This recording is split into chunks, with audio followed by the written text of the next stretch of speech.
Do you know what it was like before there was a movie? An eye illusion that has entertained and fascinated for nearly 200 years. It's called the thaumatrope.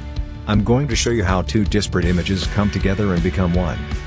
The thaumatrope was invented by J. A. Paris, an English physician, in 1826. He is credited with the first cinematographic device and shows us something interesting about how the eye works. But first, you're probably wondering how the thaumatrope works.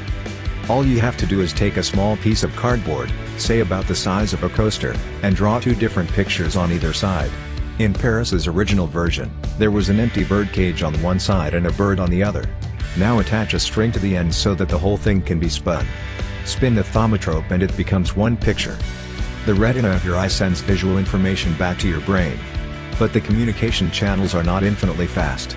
The image produced by the retina in response to stimulation persists for 1/10 to 1/20th of a second. Physiologists call this the principle of persistence of vision. The thaumatrope deceives the eye by switching images faster than this 1/10 of a second, in effect combining two separate images into a single visual perception. That's it. Now you know what is a thaumatrope and how to make one. Enjoy!